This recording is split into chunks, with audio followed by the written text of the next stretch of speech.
Tudo bem com vocês? Com grande atuação, o Corinthians vence o Palmeiras, elimina o rival dentro da casa deles e provoca uma crise na relação torcida e Abel Ferreira. A gente vai falar sobre isso, mas também tem muito mercado da bola. Bora falar do Timão e notícia boa. Rapaziada, que atuação, que confronto histórico, que duelos vimos entre Corinthians e Palmeiras com um domínio absoluto do Timão. O Corinthians foi superior nos dois jogos. O Corinthians venceu os dois jogos. O Corinthians não tomou gol nos dois jogos. O Corinthians foi pouco ameaçado nos dois jogos. Claro, a gente está falando de um clássico. Teve um gol que foi anulado do Maurício no primeiro jogo ainda, no impedimento ajustado. Você tem no segundo jogo uma expulsão que interfere no jogo, claro, e o Palmeiras criou um volume em determinado momento do jogo, natural, jogava em casa, e estamos falando do Palmeiras. Ao que todo mundo, ou quase todo mundo, antes do confronto, dava como uma tendência de um favoritismo ao Palmeiras. Favoritismo não significa que vá passar. Favoritismo é o time que está melhor naquele momento. E o Corinthians, cara, vivia, além de um momento de instabilidade técnica sob comando do Dorival, há não muito tempo, a gente contestava o time do Dorival, as escolhas do Dorival, a inconsistência tática do time do Dorival há não muito tempo. E criticávamos porque queríamos a melhora, porque queríamos enxergar um time. Hoje ele apareceu. Quando a gente colocava frente a frente contra um Palmeiras que investiu, que gastou, que reformulou, é verdade, que perdeu jogadores importantes, é verdade, Paulinho tá lesionado, Estevão e Richard Rios foram vendidos, mas outros chegaram de altos investimentos. E o Abel Ferreira sempre dando jeito no time. O que a gente imaginava? Bom, olha a tabela do Brasileiro. É um Palmeiras que está disputando ali a ponta da tabela com as primeiras colocações. A gente imaginava que o Corinthians teria mais dificuldades. Olha o que acontece com o Corinthians no extracampo. Um presidente afastado, denunciado no banco dos réus, assume um interino, protesto de torcida, dívidas milionárias. Eram essas as notícias. O Memphis faltando em treino, brigando com o Félix Torres na véspera do derby. Era só isso que rolava. E aí você se volta para dentro de campo e um Corinthians com muita dificuldade no banco de reservas, precisando contratar, mas não conseguindo contratar pela questão financeira. O time titular, a gente sabe, é muito bom, mas o Dorival não conseguia botar em campo o time titular. Mas aí chegamos no ponto. Antes do Dorival ter à disposição o seu time titular ideal, o seu trio ofensivo, Garro, Memphis e Yuri, ele foi testando e ajustando o time de trás para frente. Essa solidez defensiva, ela foi sendo mostrada mais recentemente nos últimos jogos, né? Depois da pancada para o São Paulo ali contra Cruzeiro, Botafogo, no primeiro derby. E aí a gente começou a perceber, peraí, tem alguma coisa interessante aqui. Aí fizemos um resgate ali, dos 17 jogos do Dorival, agora 18, né? 9 jogos ele não tomou gol, ele passou em branco. É mais da metade, agora são 10 jogos. 10 jogos dos 18 a 19 que o Dorival comandou o time. Aí você pensa, tem alguma coisa acontecendo aí. Quando ele fixa uma defesa, o Ranieri, o André Ramalho e o Gustavo Henrique, jogadores que até pouco tempo no time do Ramon Dias eram muito criticados, porque o sistema estava ruim, estava mal. Elogiávamos o Ramon por algumas questões, criticávamos por outras. A defesa vazava quase todo o jogo. Só que aí chegou o Dorival, e o Dorival, não sei se para se ambientar, ele tentou algumas medidas que, cara, a gente estava meio que enlouquecendo. Ele fixava o Maicon de primeiro volante, tendo o Ranieri no time. Eu falava, cara, o que ele quer com o Maicon? O Maicon é um jogador de boa técnica, de condução de bola, que muitas vezes é um segundo homem, pode jogar de primeiro, mas ele é mais Breno Bidon do que Ranieri. Você precisa de um Ranieri ali, você precisa de um cão de guarda. Por que o Ranieri não joga? Aí ele entendia o Breno Bidon como um meia, e que o Breno Bidon poderia ser o substituto do Garro, muitas vezes. Só que ele também perdeu o Garro muitos jogos, ele também perdeu o Yuri muitos jogos. Então, esse atenuante sempre eu fazia com o Dorival, mas ele tinha que ajustar atrás, a defesa. E ele começou. Aí ele fixa o Matheus Bidu de titular na vaga do Angileri e você pensa, caramba, o que o Dorival quer com o Matheus Bidu? Matheus Bidu, talvez tenha feito o seu maior jogo com esta camisa. Que atuação gigantesca. Eu não tô falando só pelo gol, tá? Mas o gol, ele é simbólico, ele é definitivo, porque naquele momento, no primeiro tempo, o Palmeiras estava melhor no jogo. Melhor em termos de volume, controle de posse, ameaçando muito, o Vitor Roque dando um trabalho danado. Se tem um cara que incomodou a defesa do Corinthians, foi o Vitor Roque. E naquele momento, o Corinthians recém havia perdido o Memphis Depay. Machucado numa arrancada em que ele estica a perna e sente a lesão. No escanteio, sai o gol do Corinthians, do Matheus Bidu. E o gol do Matheus Bidu é um gol de rara técnica. O Matheus Bidu, ele domina. Primeiro ele tá na frente do Everton e não tem falta no lance. O João Martins enlouqueceu, o Abel Ferreira. E não tem como, gente. Se você vê a imagem, não tem nenhuma infração no Matheus Bidu. Ele simplesmente para. E o Everton fica ali e não... Enfim, né? Dá uma vacilada, mas porque, enfim, ele pode estar ali. Ele pode estar ali. O Matheus Bidu pode estar ali. A área é recheada de pessoas, de jogadores. Ele não obstruiu a passagem, ele não fez nenhum movimento para atrapalhar o goleiro. Se ele se atrapalhou, é outro problema. Mas o fato é que o Matheus Bidu não comete a falta. E aí a bola sobra para ele, o Everton se joga no chão e o Bidu, ele domina a bola, puxa ela para frente dele de perna direita, tira do goleiro e chuta em cima. É um gol de uma frieza, olha, que poucos atacantes têm. Matheus Bidu. Esse mesmo que renovou o contrato essa semana, até o fim de 2027, merecidamente. Esse que estava quase negociado no começo do ano passado e que também é titular naquela arrancada de 9 jogos e 9 vitórias consecutivas do Corinthians na reta final do Brasileiro, que tira o time da zona do rebaixamento e classifica para a Libertadores. Ele, Matheus Bidu. Que começou oscilando esse ano, perdeu a vaga para o Angileri, aquela coisa toda, que também foi importante no Paulista, tudo certo. Mas hoje, o Matheus Bidu é titular. Assim como o Mateuzinho, porque quando a gente recorre a Léo Maná, Félix Torres ali, aí o Mateuzinho, no primeiro jogo, dá uma assistência perfeita para o gol do Memphis e construir a vantagem do Corinthians sobre o Palmeiras para o segundo jogo. Dupla de zaga mantida, laterais super bem, à frente da área. Ranieri, um verdadeiro leão no primeiro jogo e nesse também, mas tem um cara que jogou mais do que ele nesse jogo. Chama-se José Martínez. O Martínez provocou a expulsão do Aníbal e jogou uma enormidade defensivamente e ofensivamente. Ele correu, ele voltou, ele marcou, ele cercou, ele estava em todas as partes do campo. E aí o Aníbal Moreno ainda faz o favor de dar uma cabeçada lá Zidane no Materazzi, inacreditável. Na frente do Daronco, é que o Daronco olhou para onde vinha a bola no exato momento que dá a cabeçada. É chamado pelo VAR e não tem o que fazer, ali é expulsão. Também não tem que reclamar o Palmeiras, nem do gol e nem dessa expulsão. Se isso muda o jogo, claro que muda, mas o Palmeiras é tão cascudo que ele não fez nenhuma troca. Ele se reorganiza sem mexer suas peças. Ele perde o seu primeiro volante, mas ficando mais com a bola... Ele obviamente tentaria a partir de então não ser tão ameaçado, não correr tantos riscos, mas isso não aconteceu, porque o Corinthians foi muito estratégico nisso também. E eu já vi muito treinador se atrapalhar em superioridade numérica, já vi, muito.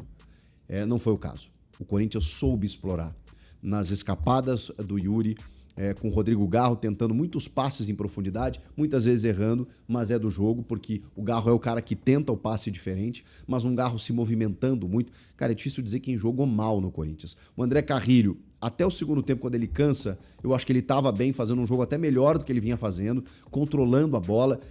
O Carrilho é o cara da respiração, né? A bola vinha nele, o Corinthians com a vantagem, ali ele desacelerava o jogo. Ele faz aquela volta no marcador em que o cara fica tentando encontrar a bola e ele descolando o passe, a bola volta para ele, aí ele tenta uma jogada de novo, ele vai meio que orquestrando o jogo e ali ele vai ganhando tempo, ele vai desacelerando, ele vai pausando o jogo, ele vai respirando, e esse é o Carrilho. O Carrilho é capaz de fazer isso num jogo tão tenso e intenso como é um derby de Copa. E ele conseguiu. Quando cansou, foi substituído. E aí entrou depois Breno Bidon e tudo mais. Mas o Corinthians tem um time titular fantástico. Esse time que o torcedor conhece do 1 ao 11, ele é fabuloso. O problema é quando você precisa de alternativas. A lesão do Memphis no primeiro tempo, ela assusta por isso. E aí entra o Romero, que não vive uma boa fase. Entrou com moral, o Garro deu até a faixa de capitão para ele. Mas ele entrou bem. Ele entrou fazendo aquela pressão no goleiro, deixando o Yuri mais flutuando, solto para uma bola que vinha ele atacar o espaço. Mas o Romero atrapalhou o zagueiro, o Romero marcou essa saída de bola, cercou. Ele não fez nada assim tecnicamente brilhante, mas eu acho que ele entrou bem envolvido com o jogo. Entendendo o que o jogo pedia naquele momento. E jogo de Copa, você sabe, não se joga, se ganha. O Corinthians jogou e ganhou. E jogou muito bem, cara. Jogou muito bem, marcando. E com essa solidez defensiva falada, você não acha, cara, grandes defesas do Hugo. Você vê chute a média distância, esbarrando em cima dos jogadores do Corinthians, ou passando ao lado da trave. Quando a bola vai no gol, o Hugo tá lá. Mas você não viu bola na pequena área. Você não viu construção do Palmeiras chegando, entrando, tabelando, fazendo 1-2. Não tinha como. Porque o Corinthians estava muito bem postado. Os caras estavam muito bem posicionados. O Gustavo Henrique jogou demais. E ainda é premiado com um golaço de cabeça, fazendo 2-0 para decretar de vez a classificação do time. O André Ramalho, cara, mais posicionado. No segundo tempo, tem uma bola esticada para um jogador do Palmeiras, não lembro exatamente quem era, e ele não é tão veloz, mas na experiência ele vai no basquete, cara. Ele fica entre o jogador e a bola, diminui a passada e o cara não consegue chegar. Porque se ele fosse apostar a corrida, ele não ia ganhar. O Hugo tava saindo, mas a bola ia chegar antes. O cara ia chegar antes na bola. E ele vai no corpo, ele vai na experiência, ele consegue fazer a cobertura. Muito bem André Ramalho, muito bem Gustavo Henrique, muito bem os laterais, muito bem os volantes, muito bem os meias. E os atacantes, o Yuri brigou, como sempre, o Memphis acabou saindo mais cedo, e o jogo do Palmeiras não fluiu, não aconteceu. O Piquerez muito distante do ideal, Maurício sozinho na criação, o único que estava tentando fazer alguma coisa era Vitor Roque. E aí eu estava isentando o Palmeiras do Abel Ferreira, ou o Abel Ferreira do Palmeiras, até a expulsão do Aníbal, que eu pensei, pô, você planeja um jogo, você projeta um jogo, você tá na tua casa, você tem que reverter uma vantagem e o teu jogador faz isso, porra, a culpa vai toda na conta dele. Só que aí quando o Abel tira o Vitor Roque no intervalo para botar o Flaco Lopes, aí eu pensei, opa, Abel, me ajuda a te ajudar. Aí você vacilou. E é um Palmeiras que perde o Paulista pro Corinthians e agora perde pela primeira vez um confronto da Copa do Brasil para o Corinthians. A torcida não perdoou e no final do jogo ofendeu o treinador do Palmeiras, o que eu até não concordo. Eu sei que o torcedor tá vibrando aí, mas acho que, porra, o cara com a história dele, uma coisa é você cobrar, e precisa, criticar, e precisa, entender se ele tem que continuar ou não, vale o debate. A outra coisa é você ofender o treinador mais vitorioso da história do clube. Isso nunca é legal. E o Abel foi para a entrevista até mais sensato, né? Deu umas cutucadinhas aqui e ali, bem estilo Abel, fez algumas ironias, mas falou que registrou esse momento. Registrou, guardou. Que entende a insatisfação do torcedor, que não aplaudiu ironicamente, só pediu apoio, como ele sempre pede, que ele vai continuar pedindo apoio, que eles ainda têm 2 títulos para disputar, porque ele foi perguntado sobre continuidade, inclusive. E é a primeira vez que a gente vê isso um pouco mais vivo. Inclusive na entrevista coletiva, inclusive nas suas respostas, na pressão externa. É a primeira vez que a gente vê uma instabilidade muito grande de Abel Ferreira no Palmeiras. Não acho que ele vai sair agora, não acho que a Leila vai demitir, acho que ele vai pedir o boné em algum momento se a pressão se tornar insustentável, mas não acho que isso vai acontecer nesse momento. Acho que tem coisas ainda, Libertadores, Brasileiro, talvez ao final do ano realmente ele entenda como um ciclo encerrado se ele não conquistar nenhum título, como ele mesmo já disse. Mas eu acho que ele segura até lá, eu acho que ele espera pelo menos até dezembro. O que pode mudar? Os resultados daqui a pouco não virem, protestos e a pressão da torcida aumentarem cada vez mais. Então, a gente vai ter que aguardar os próximos dias, porque esse momento que estamos vendo do Palmeiras de Abel, ele nunca aconteceu. Dessa maneira, nunca aconteceu. É um Palmeiras diferente, que perde jogadores, que busca se reinventar, mas que não consegue em desempenho mostrar um bom futebol. Que já perde o Paulista, perde o Mundial, perde a Copa do Brasil, tem o Brasileiro e a Libertadores. E a pressão vai aumentando, porque o torcedor ficou muito exigente nos últimos anos pelos altos investimentos. Então, vamos ver o que vai acontecer. Essa crise foi provocada pelo Corinthians, que foi amplamente dominante nos 2 jogos, de uma forma incrível. O que a gente falava sobre o derby poder ser um ponto de virada no trabalho do Dorival Júnior, realmente eu acho que aconteceu. Não sei o que vai ser daqui para frente, mas o Dorival ganhou uma enorme tranquilidade para trabalhar. Ele vai ter muito tempo a partir de agora, porque isso está na conta dele também. Ele organizou o time. Ele não tinha esse time há pouco tempo. Quando ele ganhou um time titular, ou seja, o que o Corinthians hoje tem de melhor, ele fez o time jogar. Não inventando o feijão com arroz do Dorival, que todo mundo fala. Ele pegou o time do Ramon e falou, tá bem, eu corrigi o que o Ramon tinha de ruim, que era a defesa vazando demais. Mas o que o time do Ramon tinha de bom? Era esse losango aqui, eu vou fazer dessa forma. E não é que deu certo?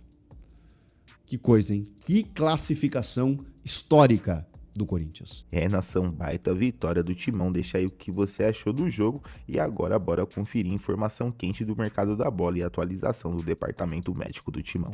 Quero falar nesse vídeo aqui se o Vitinho está contratado ou não. Falta uma coisinha, e eu vou te falar que coisinha é essa nesse corte aqui especial para vocês. Vou te falar também sobre Memphis Depay e também sobre o Yuri Alberto, Carrídio, jogadores que deixaram o campo aí, o José Martins, que podem preocupar para o restante da temporada. Fala, gente! Normalmente eu deixo às 6 da manhã aquele corte com os melhores momentos das lives passadas, da noite anterior, do Café da Fiel, mas hoje fiz questão de gravar algo para vocês, tá? Por quê? Porque depois que eu saí do ar, no nosso querido pós-jogo, foi maravilhoso, para falar da classificação do Corinthians diante do Palmeiras, eu conversei com algumas fontes, tá? O Vitinho realmente avançou bastante para que ele seja reforço do Corinthians e a situação está realmente por detalhes. Ele ainda não assinou o contrato, mas que detalhe é esse, Samir? O detalhe é o exame médico. Os detalhes finais são os exames médicos, tá? Entre Corinthians e Vitinho, praticamente ali tudo já alinhado, para que o Vitinho seja jogador do Corinthians. Agora fica essa questão envolvendo os exames médicos, para saber se o Vitinho vai ser jogador do Corinthians ou não. Se tiver tudo ok com ele, tem tudo realmente para ser o reforço do Corinthians de beirada de campo. Lembrando que o Vitinho é um nome que eu trouxe lá atrás com exclusividade para vocês, acho que umas 2 semanas, eu disse que o Corinthians entrou em contato, começou a negociação, perdeu até um pouco de força no caminho, porque o Corinthians focou em outros nomes pro restante da temporada, para tentar resolver a questão aí da beirada de campo, focou em outros atletas, acabaram não dando certo, e aí o Vitinho ganhou força, tá? Ele queria vestir a camisa do Corinthians também, enfim, e o Corinthians avançou bastante, fica aí por exames médicos. Victor Sá e também o Caio César não são jogadores hoje que o Corinthians já dispensou, não quero contratar. O Corinthians está tentando ainda contratar um dos dois, tá? Então a ideia é que o Corinthians contrate aí, o Vitinho, se der tudo certo, os exames, e ainda, tente fechar com o Victor Sá ou com o Caio César. Aí não virão 3, claro. Mas o Corinthians ainda tem esperanças, tá? Sobre Victor Sá e também sobre o Caio César. O Corinthians ainda continua negociando em relação a esses 2 jogadores. Como eu avisei lá também com exclusividade, que o Corinthians negociava com 2 pontas, além do Victor Sá tinha mais um. E aí o Corinthians está tentando fechar com o Victor Sá ou com o Caio César. Vamos ver se vai fechar aí com os 2, tá? Esse resumão de mercado da bola ainda tem a questão do lateral português, o Esgaio, o Ricardo Esgaio, jogador de 32 anos que pertence ao Sport de Portugal, também continua negociando com o Corinthians e tem chances de vir, tá? Vamos aguardar, o Fabinho Soldado gostou, quer contratar esse jogador e as negociações continuam.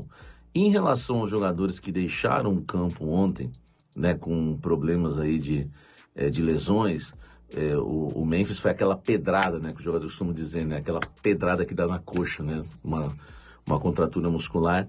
Eu conversei com pessoas no Corinthians e elas me disseram que não dá para ter ainda nenhum diagnóstico, tá?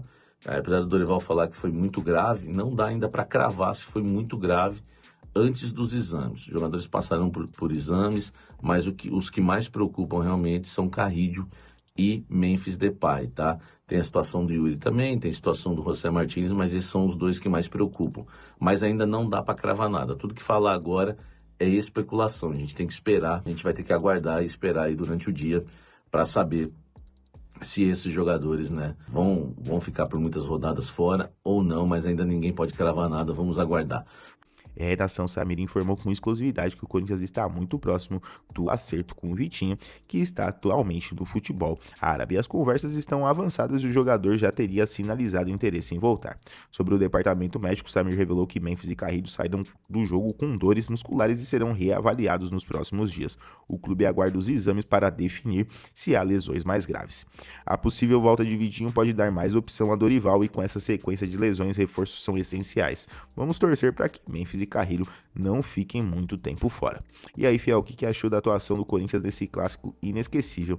Acha que o Vitinho pode ajudar esse elenco? E o Memphis e o Carrillo ficando fora? Quem deve assumir a bronca? Comenta aqui embaixo, deixa aquele like, se inscreve no canal. Amanhã a gente tá de volta com mais informação do Coringão. Valeu e vai Corinthians!